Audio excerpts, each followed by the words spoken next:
भ्रष्टाचार निरोधक ब्यूरो की टीम ने शुक्रवार को मंथली घूस लेते हुए राजस्थान के श्रम आयुक्त प्रतीक झांझड़िया को 3 लाख रुपए के साथ गिरफ्तार किया है। घूस की रकम आर्थिक आयोजना भवन में स्थित आर्थिक विकास परिषद के विशेष अधिकारी रवि मीणा और दूसरे दलाल प्राइवेट व्यक्ति अमित शर्मा ने इकट्ठे करके दी थी। देर रात एसीबी की टीमें संपत्ति का पता लगाने के लिए कई जिलों में सर्च कर रही थी। भ्रष्टाचार निरोधक ब्यूरो के महानिदेशक बीएल सोनी ने बताया कि एसीबी के सूत्रों से सूचना मिल रही थी कि राजस्थान के श्रम आयुक्त प्रतीक झांझड़िया जिलों में तैनात लेबर इंस्पेक्टरों से हर माह मंथली के रूप में मोटी रकम वसूलते हैं। यह रकम झांझड़िया दलालों से इकट्ठे करवाते हैं। एसीबी की टीमों ने इस सूचना पर निगरानी रखना शुरू कर दिया। एसीबी को जानकारी मिली थी कि शुक्रवार देर शाम को आयोजना विभाग में स्थित आर्थिक परिषद के शेषाधिकारी रवीश मीणा और उसका साथी अमित शर्मा मंथली घूस के रूप में इकट्ठे किए गए 3 लाख रुपए प्रतीक झांझड़िया को देने के लिए गांधीनगर स्थित उनके निवास पर पहुंचने वाले हैं। टीम ने रवि मीणा और अमित शर्मा के पहुंचते ही प्रतीक झांझड़िया सहित तीनों को दबोच लिया। इनके कब्जे से घूस के 3 लाख रुपए भी जब्त कर लिए गए। एसीबी की ओर से 3 लाख रुपए की घूस लेते गिरफ्तार किए प्रतीक झांझड़िया इंडियन पोस्टल सर्विस के 2011 बैच के अधिकारी हैं। ये हाल में डेप्यूटेशन पर राजस्थान में तैनात हैं। दिसंबर 2019 से झांझड़िया राजस्थान में अपनी सेवाएं दे रहे हैं। तो श्रम आयुक्त प्रतीक झांझड़िया, दलाल अमित शर्मा और रवि मीणा की शुक्रवार रात एसीबी की निगरानी में बीती। बताया जा रहा है कि तीनों को एसीबी मुख्यालय में रखा गया था और आज सवेरे उनसे पूछताछ की गई। दोपहर तक उनको कोर्ट में पेश कर उनका रिमांड लिया जाएगा और उसके बाद अन्य मामलों के बारे में पूछताछ की जाएगी। एसीबी अफसरों ने देर रात करीब 1 बजे तक कार्रवाई की और उसके बाद तीनों को गिरफ्तार कर अपने साथ ले गई।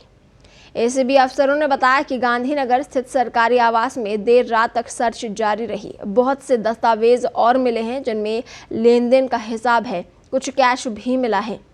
श्रम आयुक्त प्रतीक, दलाल अमित और रवि तीनों के मोबाइल फोन भी जब्त कर लिए गए हैं।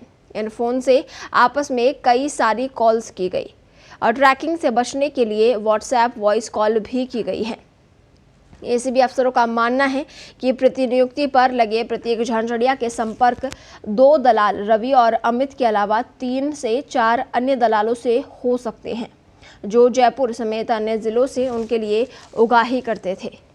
साल 2019 के अंत से प्रतीक जयपुर में रह रहा था। उस समय से लेकर अब तक की सभी फाइलें जांचने की भी तैयारी एसीबी ने शुरू कर दी है। दलालों के अलावा कुछ इंस्पेक्टर्स भी शक के दायरे में हैं, जो सीधे ही बंदी लाकर साहब को दिया करते थे। पूरे मामले में अभी तक 3 लोगों को गिरफ्तार किया गया है, लेकिन इसकी संख्या बढ़कर 6 तक जा सकती है।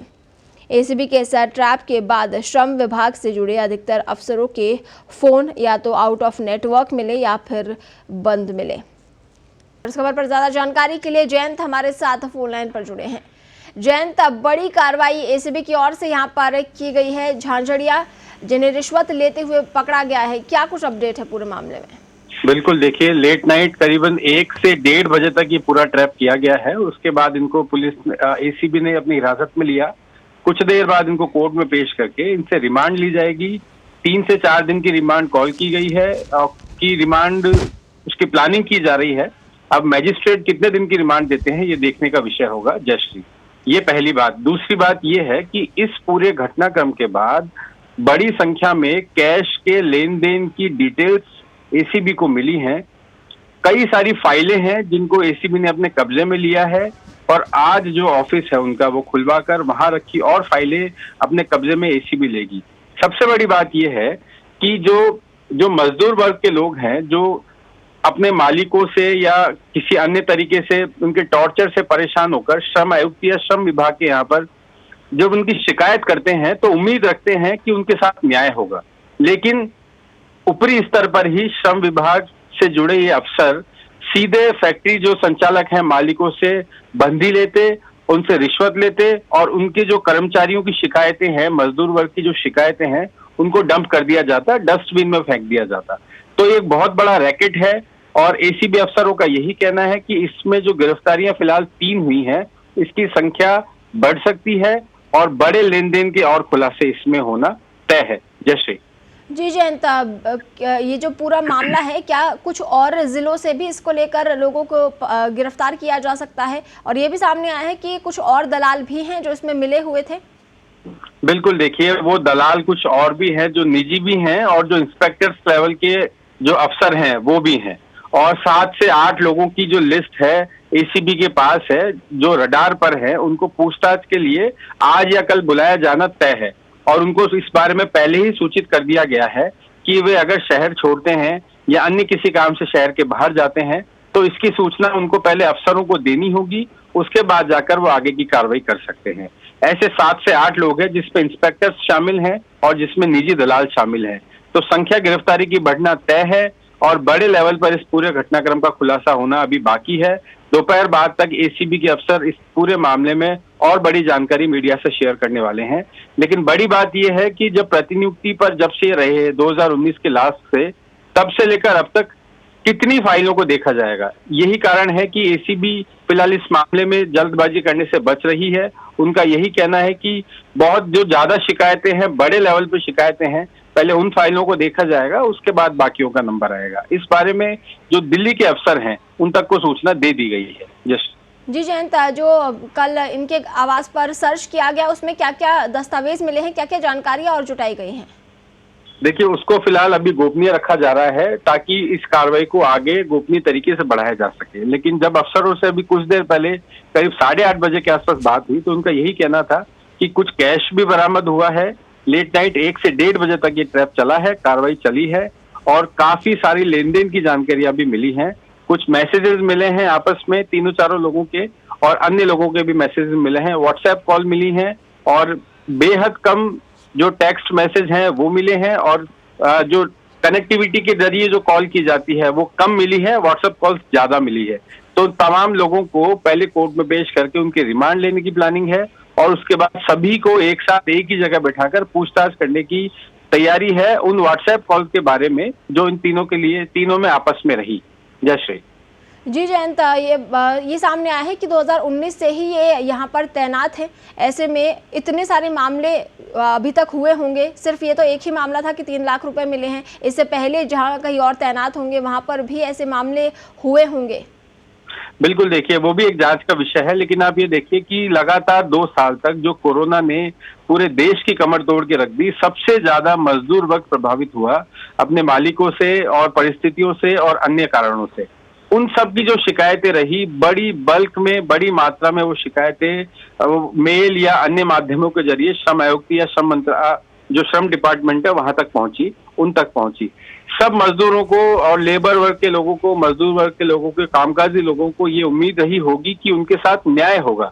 लेकिन उनको ये इस खबरों के बाद ये अब खुलासा हो रहा है कि अधिकतर केसेस में श्रम विभाग से जुड़े जो ये अफसर हैं, उन्होंने उनके जो मालिक हैं, जो फैक्ट्री मालिक हैं या अन्य मालिक हैं, उनसे सीधे संपर्क करके सारे जो शिकायतें हैं उनको एक तरह से डंप किया।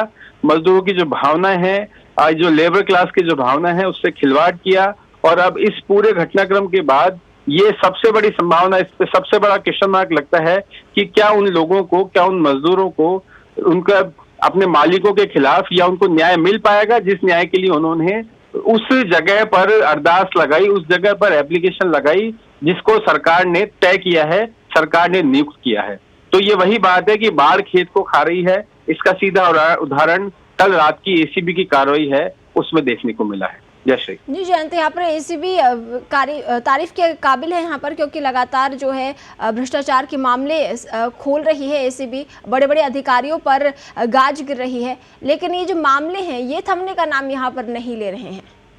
देखिए, ये सही है कि एसीबी के पिछले 1 साल से जो एक मोबाइल नंबर और एक टोल फ्री नंबर जो एसीबी अफसरों ने जारी किया है, उस पर लगातार शिकायतें आ रही है। हजारों की संख्या में हर महीने उस पर शिकायतें आती है। स्थिति ये है कि मैन पावर की कमी है। जो जांच करने वाले जिम्मेदार अफसर हैं या जो टेक्निकल के बारे में जानकारी रखते हैं, उन अफसरों की कमी है। शिकायतें लगातार पेंडिंग हो रही है। तो बेगर्स टू बी चूजर्स के सिस्टम से सबसे बड़ी बात यह है कि एसीबी उन बड़े मामलों को पहले खोल रही है जिनसे बहुत बड़ी संख्या में लोग जुड़े हुए हैं, या बहुत बड़ी संख्या में वो लोग मतलब पूरे एक बड़ी संख्या को वो लोग कवर करते हैं। सबसे बड़ी बात यह है। लेकिन दूसरी बात ये देखिए कि इस केस की अगर बात की जाए तो 6 महीने पहले से एसीबी इसको ट्रैक कर रही है। बहुत सारी जानकारियां एसीबी ने 5 से 6 महीने में जुटाई। क्योंकि केंद्र सरकार की तरफ से ये अफसर हैं, हालांकि प्रतिनियुक्ति पर राजस्थान में लगे हुए हैं, लेकिन इनको ट्रैप करने से पहले एसीबी ने लगातार कार्रवाई की, बहुत होमवर्क किया, और उसके बाद जाकर ये कल जो है एक बड़ा ब्लास्ट एसीबी ने किया है। जयश्री जी जयंत, इस तमाम जानकारी के लिए आपका बहुत बहुत धन्यवाद।